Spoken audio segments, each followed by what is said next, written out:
Welcome to another episode of our work on the former CSX Locomotive 8954 and SD45-2. I believe this is the fifth episode, and my name is Alan Ryder. I'm a volunteer here at the museum, and this time we're going to work on the stock fuel injectors.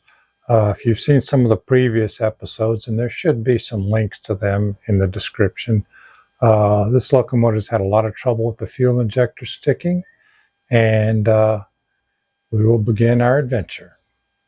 Okay, we're going to start freeing up the last remaining injectors on this engine.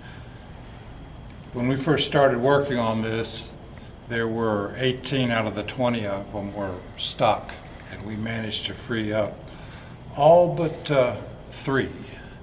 And we still got a few that are disconnected. They managed to free up themselves, but of those 3, I worked off camera on one of them and got it free. Had to replace the injector on that one. So we're going to start on this one, number 7. So if you look at number 6, it's disconnected, but this is the rack. And you can see how free it is. That's what it's supposed to do. And then here, it won't move. It won't move even with a pair of, with a pry bar. So we're going to have to take the rocker arms off. This is the jewelry. And then we'll see if we can free up the injector. And it's probably stuck down right now. The cam has got the injector pressed down so you can't tell. But it definitely will not move. So we have to resort to a little bit more extreme measures. So step 1 is take the oil line loose up on top.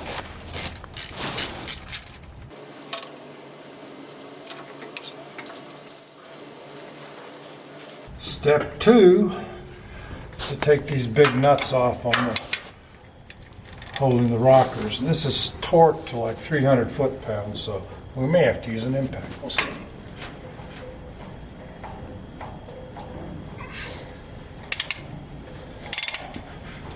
Got that one.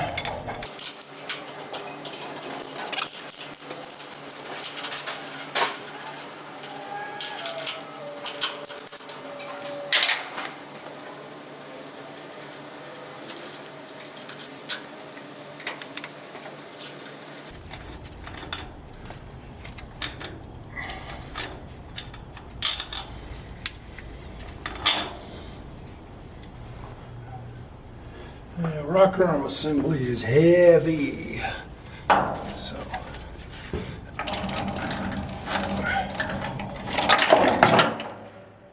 and there goes the valve bridges.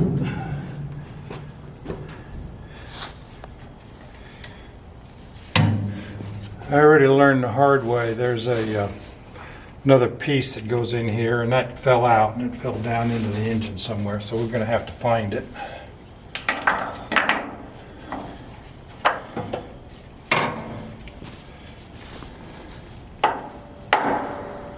This one's still in place. We'll put those there out of the way. We'll do our scavenger hunt later. I think I see it down there in the sump. Okay, fuel lines are next.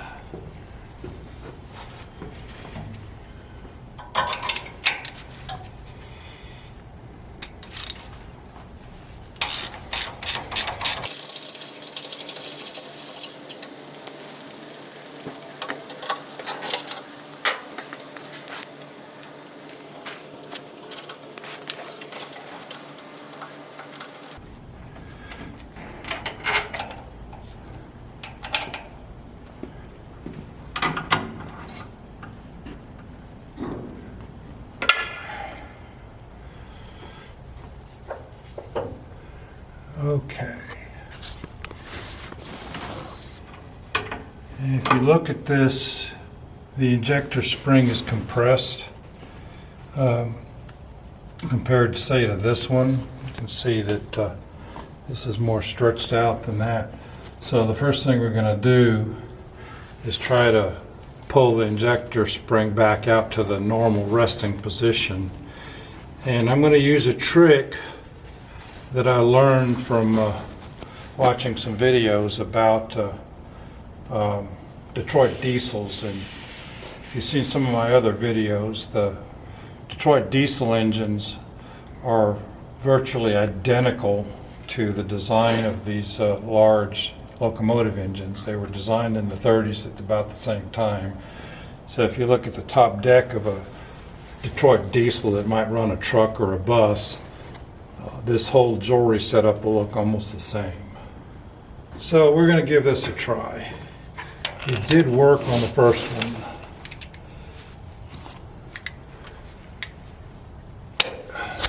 It needs to be tighter.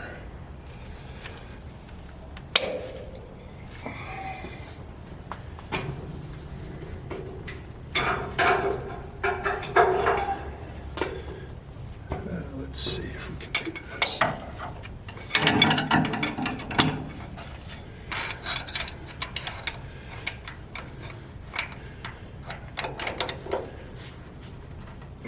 And it's moving. Okay, partially.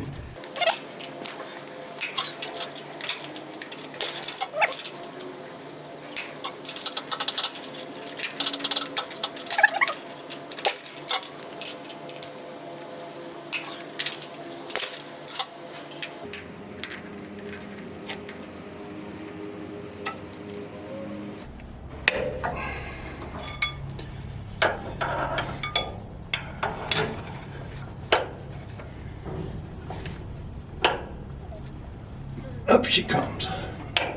Okay. I don't know if it's all the way up or not, but it's close enough. Do the next step.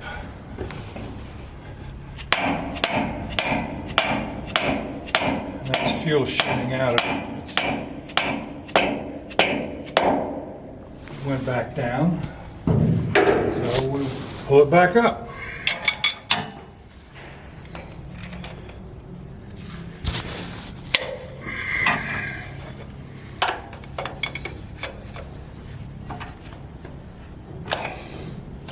Each time it gets a little better.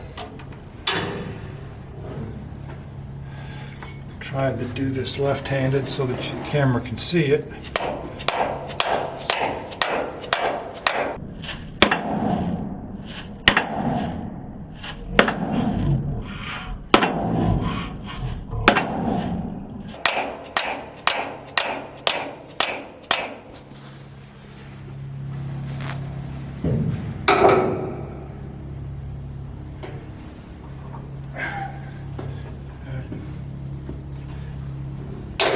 Now that that part's freed up,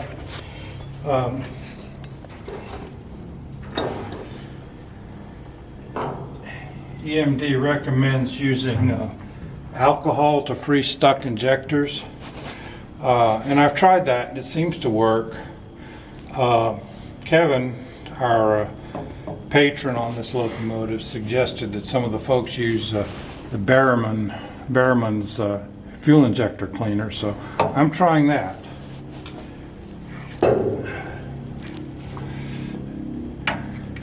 It's in this little squirt bottle.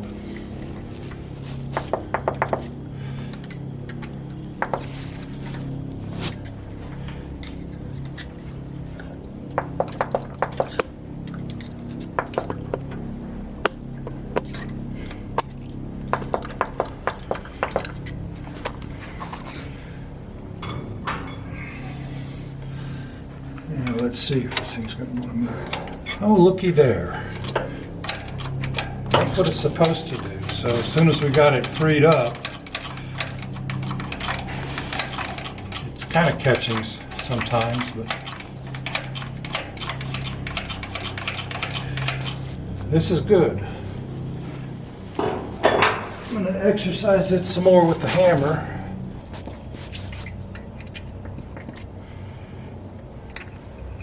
These little holes here, camera can't see, but that little bitty hole there is where EMD recommends putting alcohol or some sort of injector freer in. So One hole is for calibration, and I believe it's that one. The other hole is for putting cleaner in, and I never can remember which is which, so I just use both holes.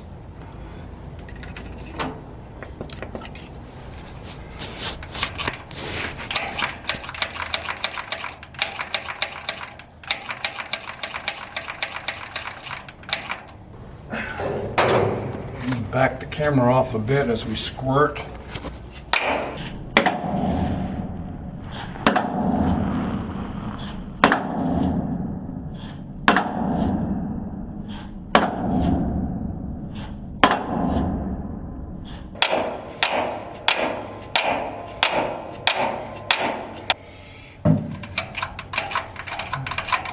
Still got a bit of a hitch.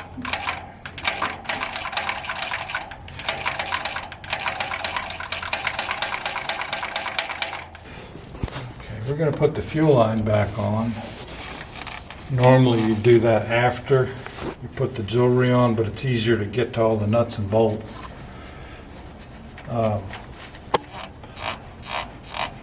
Before. I don't know that it makes any difference.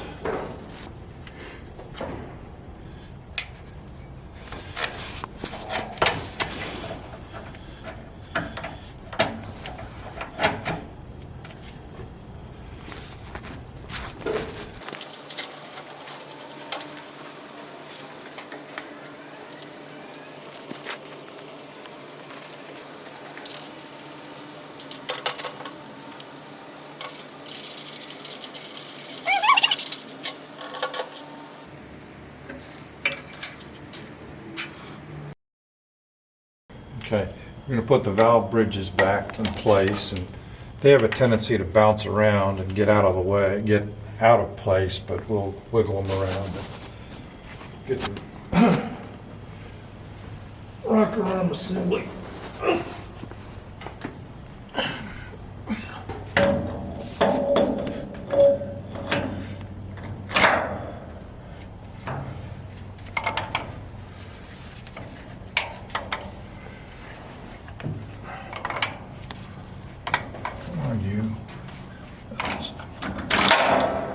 Ta-da!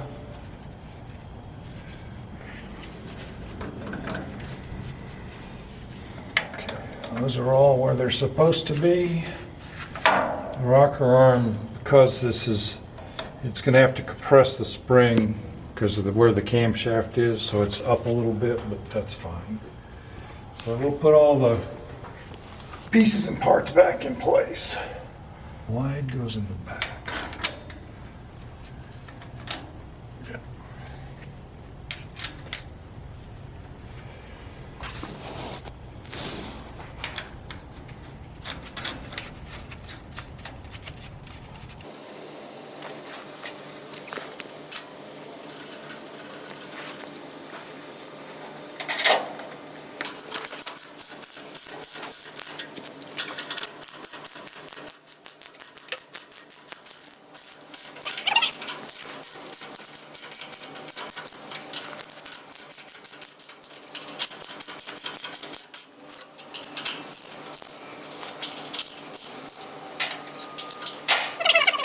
Now, oil line.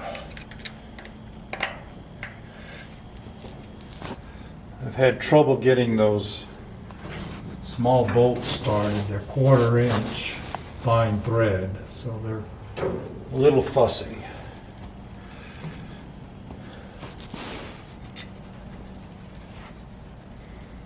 And that one goes right in. Made a liar out of me, but no complaints here.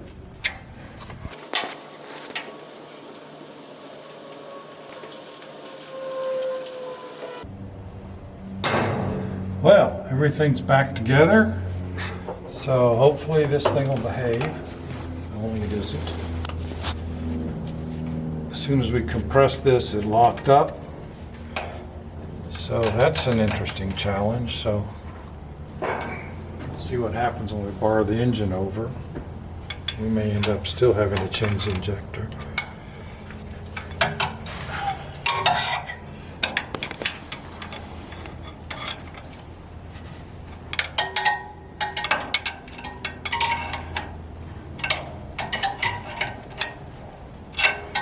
That's no fun.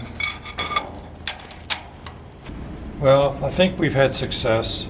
What we did was we barred the engine over a little bit and got the injector cam off of the firing position so that the injector was retracted, and then we worked this back and forth, and it seems to be okay. It's got a bit of a stick to it, but it's not bad, so it's good enough. We're gonna, we'll start the engine up, and probably what I'm going to do, I'll tie wrap this back up so it's not connected, and we'll test them once the engine's running. If they seem to be okay, we'll go ahead and hook them up. So that pretty much takes care of it. So away we go. I did the first stuck injector off camera, mostly to learn how to do it. We were able to get the plunger freed up, but not the rack, so ultimately we ended up replacing that injector. So the following footage is that process. Okay, here we go.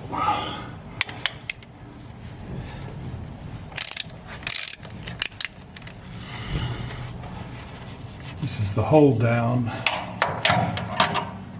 crab is what they call it.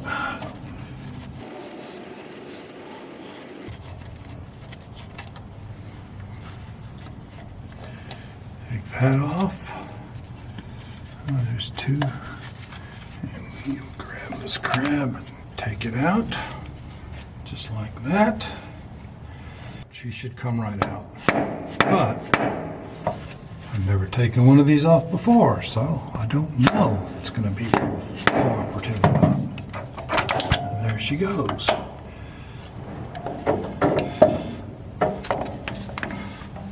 One injector.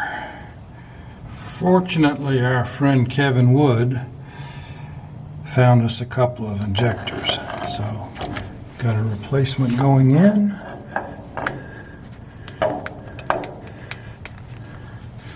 Just like that.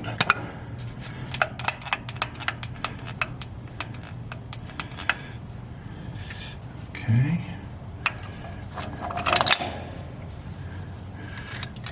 Washer, it's a tapered washer. And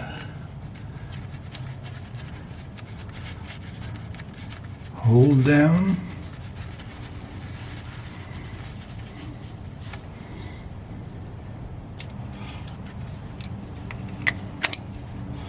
Supposed to be torqued to 50 foot-pounds. I don't have a torque wrench in my pocket, so that'll do for now. These are the two injectors we took off of 8954, and you can see this one, the plunger.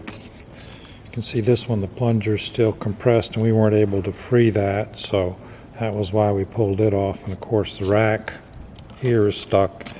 And just FYI, this is the section that extends down through the head, and then down here, that's the tip of the injector, and that's what's actually in the combustion chamber. And that little tiny tip on the end has got very small holes in it, and that's what sprays the diesel fuel into the combustion chamber at just the right time to fire it off. So this was one of them, and this is the other one. Very similar. This one's got the problem. We got this part freed up, but the rack is still stuck. So these can be sent in and repaired, and we may do that. We may just stash them away for future use. We'll see. Important things to do after you change injectors is to check for fuel leaks at the injector piping. So I've got a black light, and we're going to go down through here. You can hear that the fuel pump's running, so we'll see what we can see here.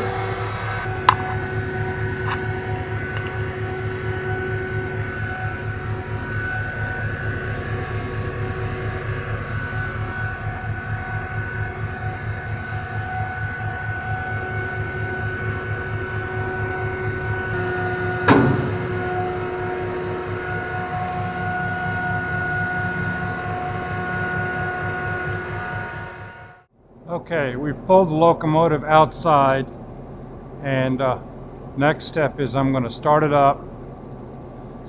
I have not connected up any of the injectors that we had trouble with.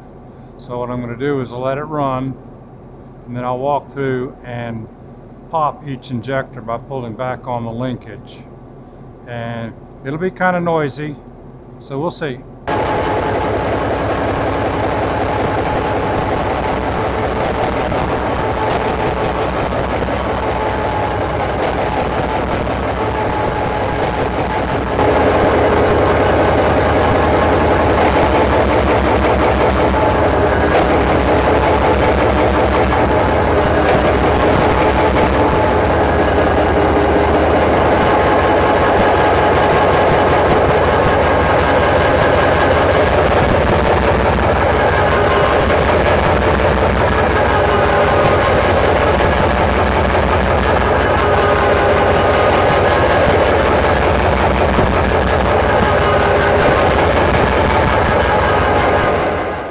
Okay, I got the locomotive shut back down now, and what I'm going to do is to connect all the injector linkages that are disconnected back up, except probably number 7, because that one seemed to have a bit of a hitch in its get along, and I'm a little concerned about it. So we'll do that, and we'll restart it, see how it goes.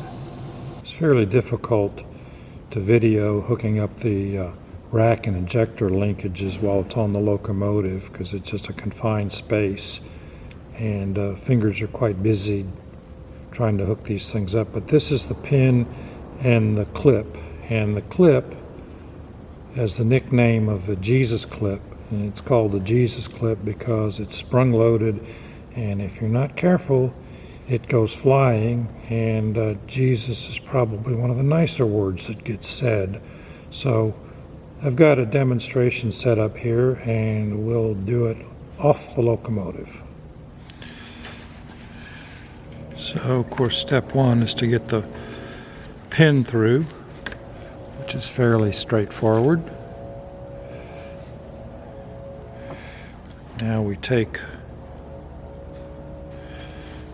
at least this is how I do it, on the tips of my needle nose pliers, and we drop down and push it in.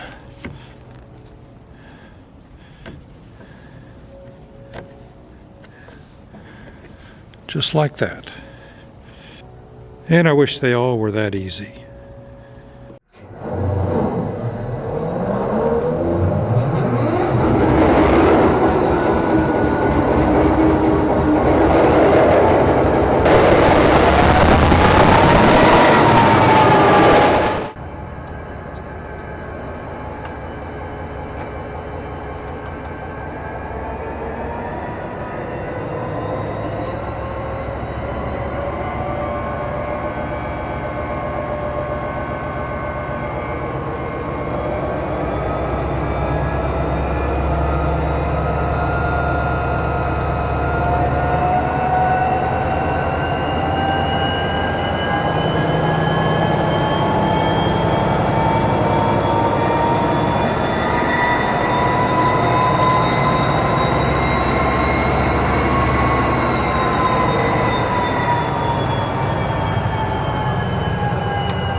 Well, that's it. We've got her put away. Got the all the injectors connected. Everything seems to be working right. We run her up to 8th notch, even in self-load, just for a little bit. And everything's working the way it should. And the reason we're draining it is because it's getting to be cold weather. And we're going to put the old girl to bed for maybe the season. Maybe if it warms up a bit, we'll work on it a little bit. But we got the big pieces done, the important stuff. So all is good here. One of the things that we used to do on the Rock Island back in the 1970s at Norfolk Southern, when I worked for Norfolk Southern, we never did, but when we drained locomotives, we always open these caps up to let any water that might accumulate in the head drain out. And considering the problem that this locomotive had with debris accumulating in here and damaging the head, I'm going to open these up.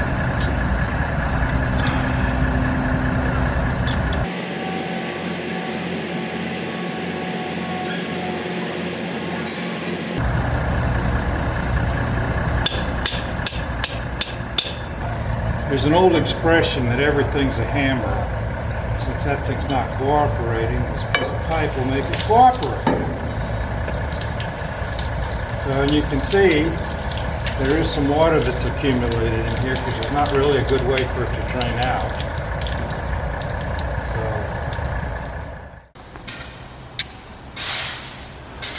So this is going to be it for a while. We still got a few minor things we need to do, but they can wait. Got a sharp folks probably noticed that doesn't have low idle, so we're going to fix that. That's fairly minor. It needs to have all the filters changed and the oil. Oil's pretty iffy, so we've got all that to do, but like I said, the important things are done. She's firing on all 20 cylinders now. Rack seems to be working just fine, so we're going to close this out. And you know, as always, I hope you enjoyed the video, and if you're in the Duluth, Georgia area, come see us. We'd love to see you. And if you really are excited, we can certainly use the volunteers. So again, thank you very much.